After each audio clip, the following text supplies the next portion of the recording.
My name is Scott Neigh, and this is Talking Radical Radio.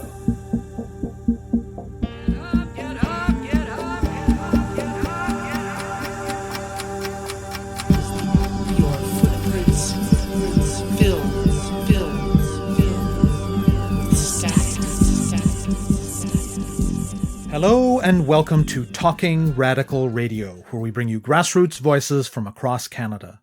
We give you the chance to hear many different people who are facing many different struggles, talk about what they're doing, how they're doing it, and why they're doing it, in the belief that such listening is a crucial step in strengthening all of our efforts to change the world. On this week's show, I'll be speaking with Ezra, Morse, and Woroniak. One way to think about a lot of different struggles happening right now is as life versus profit. So many struggles in relation to the COVID-19 pandemic, for example, and a pretty substantial chunk of the climate crisis can be understood through this lens. And along with those struggles between life and profit that are playing out at a global scale, it also shows up in much more local ways in workplaces and communities. Will a corporation give that big chunk of money to its shareholders, or will workers and communities push it to invest in better health and safety, in new tech to reduce toxic emissions, and in better wages for the lowest paid? Will a municipality take steps to protect, say, a working-class neighborhood for the benefit of people who already live there, or to preserve an ecologically sensitive area? Or instead, will they allow a developer to come in and tear up the community or the green space to make a few bucks? Ezra Morse is a software engineer and an engineering manager. Woroniak has worked as a wilderness guide and an organic vegetable farmer and currently is a stay-at-home parent. Both live in Qualicum Beach, a town of about 9,000 people on the east coast of Vancouver Island.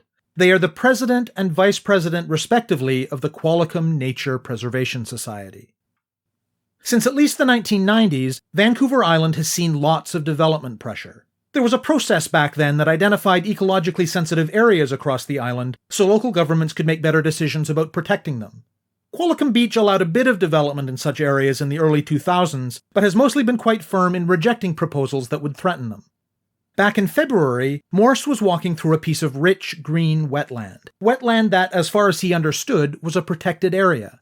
But as he walked, he noticed signs of activity that suggested it maybe wasn't as protected as he'd thought. The next day, he got in touch with local government staff and politicians to try to get to the bottom of what was going on. And the basics are clear. It's a development that will involve the construction of 2 large luxury homes on part of the wetland. A lot of the details beyond that, however, remain hotly contested even months later. As Morse and Woroniak explain in the interview, they feel that the town has not followed its own process. For instance, no permits have been formally issued, and as reported by other media, the town's official plan and bylaws do seem to require permits in this area. They also have concerns about what seems to be a lack of documentation related to the town's process, as well as inadequate communication between the town and residents, and about answers by the town to key questions that they say have shifted over the course of the dispute. Official statements released in early April and again in early May indicate that the local government understands its actions around the development to be consistent with relevant bylaws. Moreover, in the one released in April, Mayor Brian Wise said it was, quote, most disappointing to see that there remains a small group of people who actively foster dissidents at a time when our community needs to pull together, end quote. And he described the group's rhetoric as being, quote, heavy on emotion and extremely light on facts, end quote. Notwithstanding such criticism, the group has been quite successful in raising the issue. They created an online petition opposing the development that quickly garnered thousands of signatures. Restrictions related to the pandemic have made it all more challenging, but they've managed to circulate flyers, get resolutions passed by other environmental groups on the island, and build support for their position among residents. They've also been working with West Coast environmental law and are likely going to apply for a judicial review of the town's decision to allow the development. And they say there are other legal avenues open to them as well. And they don't plan on going away once this issue is settled either. They plan to keep an eye on development in this town for many years to come. In this specific dispute, the outcome may well depend on whether certain rules were or were not followed. But it does also gesture to the larger questions of what rules, what practices, and indeed what kinds of grassroots interventions are needed to defend life in the face of the constant drive for profit. I speak with Morse and Woroniak about the development, their objections to it, and the work of the Qualicum Nature Preservation Society. And just a heads up that They were outside while recording this, so you'll hear an occasional bit of background noise that reflects that. My name's Ezra Morse. I'm the president of the Qualicum Nature Preservation Society. I've lived in Qualicum Beach for about 10 years. Currently, I'm a software engineer and engineering manager. It's what I do in my free time. But for the most part, I love the outdoors. I love being outside, hiking mountains, climbing peaks, and I love running. So that pretty much sums me up, other than the fact that I'm raising my family here and I got kids that they love the outdoors. I like taking them out there.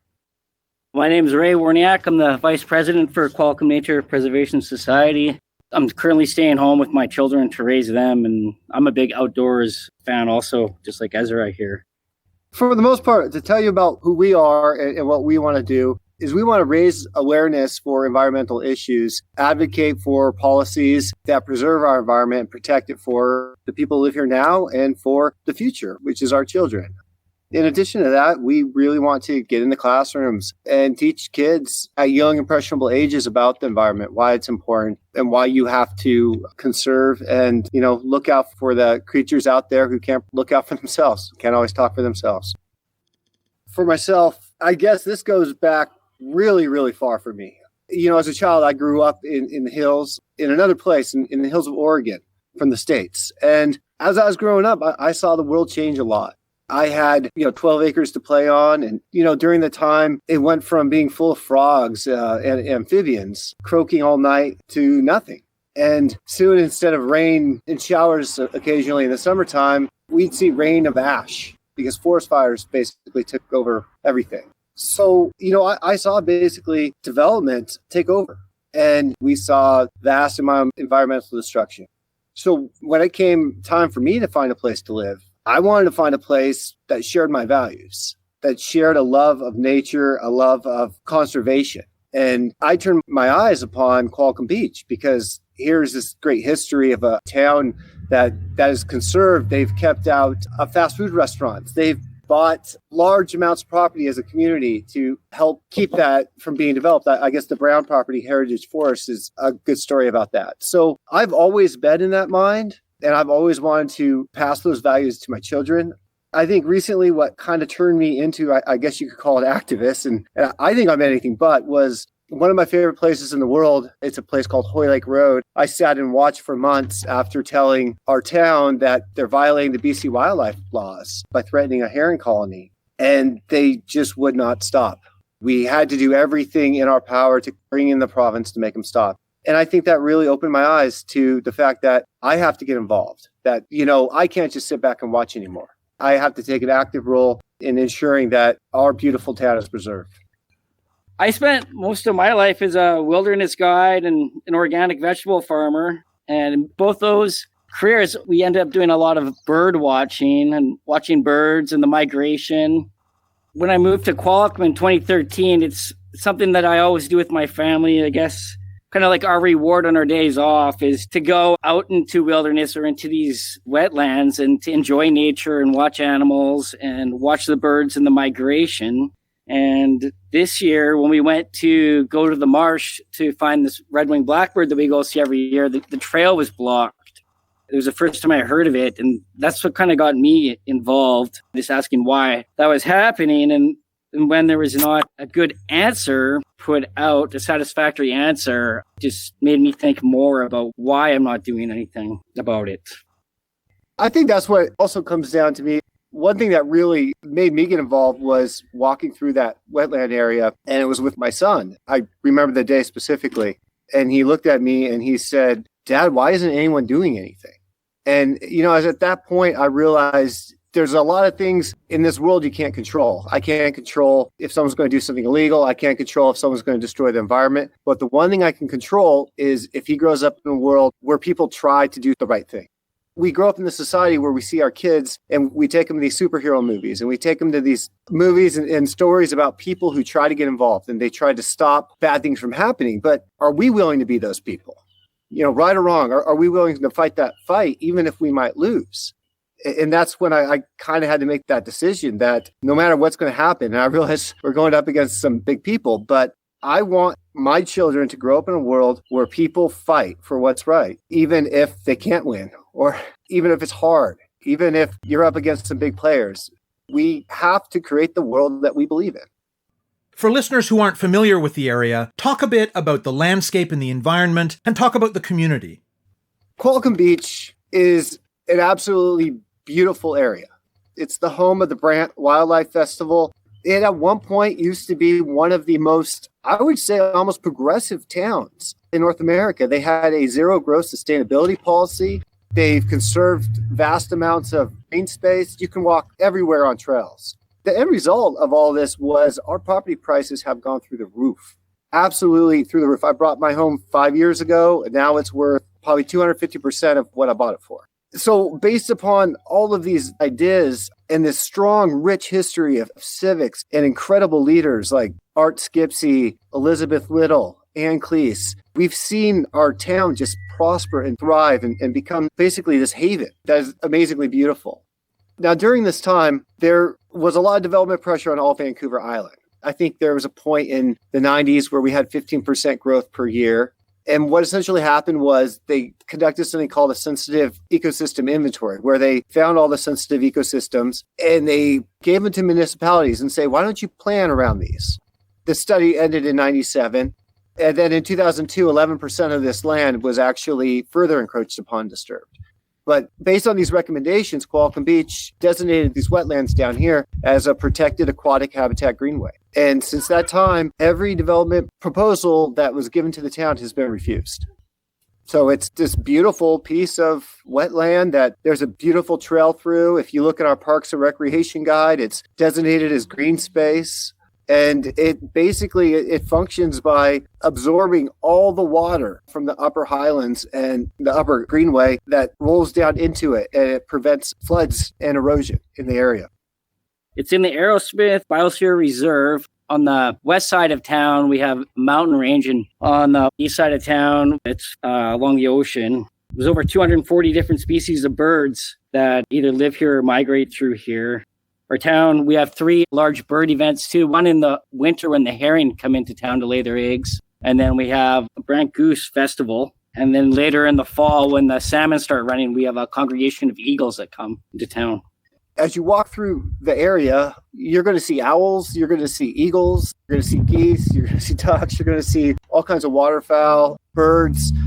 And you're also going to see amphibians. You're going to see newts. You're going to see a lot of different kinds of frogs. In fact, you're going to see a species at risk, which is the northern red-legged frog, which utilizes the vernal pools down there for laying eggs, which are wet year-round. How did you find out about the plans to develop this particular piece of land? I'll tell you how we didn't find out about it. We didn't find out about it by going to a community meeting. There wasn't necessarily a sign posted anywhere about it. It just happened, just like that. They somehow figured out how to put a development into a protected floodplain and a protected aquatic habitat greenway without telling anyone about it. In fact, we still don't know anything about it. But anyway, we found out about it by walking through the land. By walking through the land and by calling the city and by emailing it, we eventually had enough details to know that they're doing something down there. And did the Preservation Society already exist at this point, or was this the catalyst for you to found it? Me and Ray have known each other for, 5, 6 years? So we're kind of like-minded people. I go over to Ray's for ping pong beer and rock climbing on his walls for the most part. So we know each other. We know where our own heads are. But definitely when this happened is when we started, because we knew we just couldn't sit back anymore. And it's actually been a really amazing event for the entire community, because I think this community for the last few years, a lot of the people who have environmental interests were kind of suppressed and pushed aside. And now you really see this momentum picking up in the community. So while, yeah, it was founded for that, we're going to be here for the next 50 years. We're not going to back down, and we're not going to be quiet, and we're going to hold our government accountable. So after you realized that something was going on this piece of land, what did you do next? The first thing I did, I contacted the director of planning and the council, the mayor, and the bylaw enforcement officer. And I clearly pointed out that this land's protected. Where's the development permit? I asked for it. I asked for plans, and they had nothing to give us. And that's because there are no building permits and there is no development permit. So within 24 hours, I also reached out to the bylaw officer and asked him to intervene and issue a stop work order. And this was in February, before really any significant trees were taken out whatsoever. Unfortunately, the town insisted, and they made up multiple excuses for why they're doing this, none of which had any legal basis whatsoever. And just a reminder to listeners that the town disputes this. No matter how many times we ask the town for information, they don't really give us information. We filed an FOI request. I think it was within a little over 24 hours, they issued a delay based on the COVID-19 excuse and delayed it until June 10th. So we've been just completely locked out of the system. And we just have to sit here and watch an entire protected area get developed with little to no information. How have you been raising this issue in the community? The first thing we've done is we went to West Coast Environmental Law. They've been absolutely amazing. The one thing I recommend for anyone who is having issues similar to this, anyone who has questions and does not know what to do, to go to West Coast Environmental Law. So what they've done is they gave us media training, they gave us a legal grant, they helped us pay for a lawyer. During that time, we've learned a lot from them about how to get information out there. We always try to get ahead of the town. We always try to get into the papers and get into the media at large to let the community know what's really happening. In addition to that, we've distributed flyers. We've started a petition. I think there's almost 5,000 people now who have signed the petition who want our protected lands preserved according to our official community plan. What kinds of conversations have you gotten into with other residents about the issue? And what different takes on it have you run into? While distributing flyers, I'd say the most common reaction is surprise, a little bit of misbelief. There seems to be a lot of mystery out there, not knowing who to believe, the lack of proof or evidence. People think it's unfair and don't really know why the evidence that this was done in due process, it can't be provided for people to see to end this mysteriousness in town. The response has been absolutely phenomenal, by the way. I walk through that area and I have people come up to me and they tell me about the wetlands and they don't know I have anything to do with it. So it's absolutely remarkable how this town, who's been asleep so much, is now just completely waking up, and they're seeing what's happening that's wrong. And they're also seeing victories. They're seeing our group and other groups finally be able to make headway with the town. And now the town's finally paying attention. Explain a bit more to listeners your experience of the lack of paperwork, the lack of evidence when it comes to the town's process, and your sense of how things should be.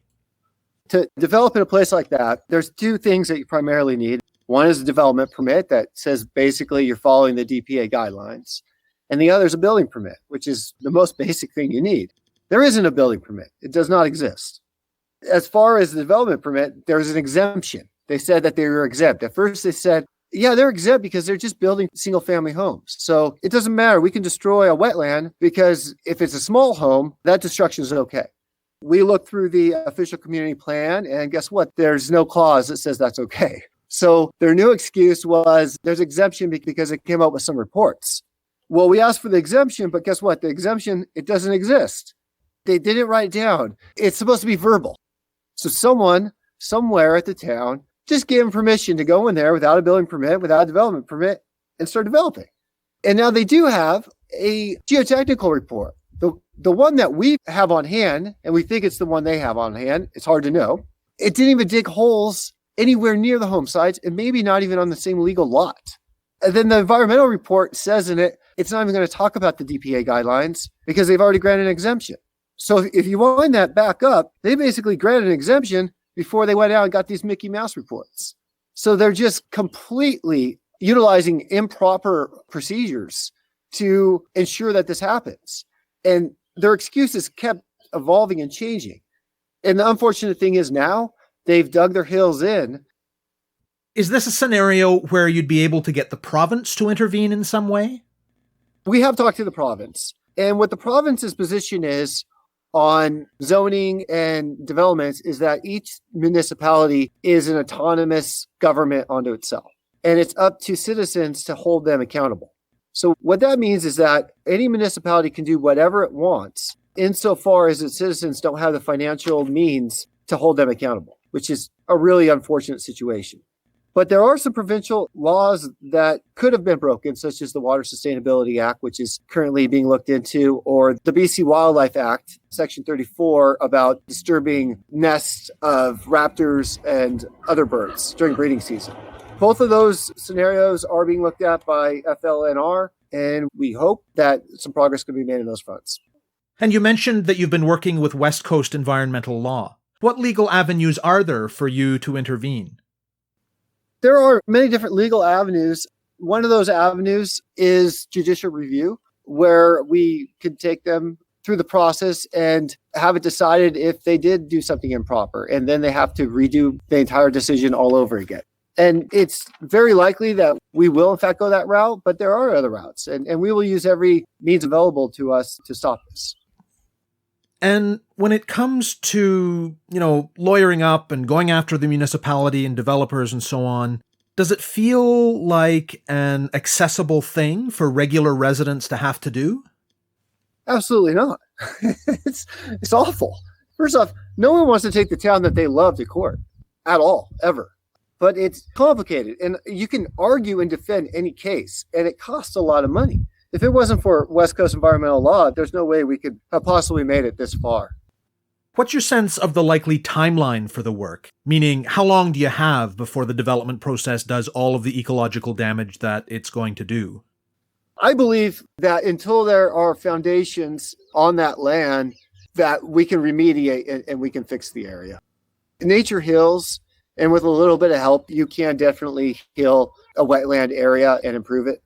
Right next to it, maybe 50 yards away, there's a federal remediation pond for wetlands that were lost when they put a road in about 20 years ago. So if the town finally listens to the people and what our community is saying, if they finally stop trying to save face, I honestly believe that it'll help us out a lot, the entire community, because this wetland here could have value as much as $126,000 US per hectare per year that we're losing, that us taxpayers are picking up the tab for every year, just so a developer can flip it and make some money. So I'm really hoping that really soon that they see the light and that they understand that taxpayers, we don't want this. It's against our official community plan, and we don't want to pay for it. And we shouldn't be subsidizing a developer's income. It's essentially corporate welfare going on right now. How have the pandemic and associated public health measures limited what your group has been able to do in terms of connecting with the community and so on? Well, the local societies, the meetings aren't happening right now, and we're not able to go into the town council meetings either. We're just watching them at home, streaming them, and able to comment after the fact. We can't even comment in real time. They post them hours afterwards. And I don't even know if to read our feedback, to be honest with you. It's unfortunate. So first off, when this first happened in February and we asked questions, the mayor didn't respond until April. And the mayor responded by saying, we're a small group of people fostering dissidents.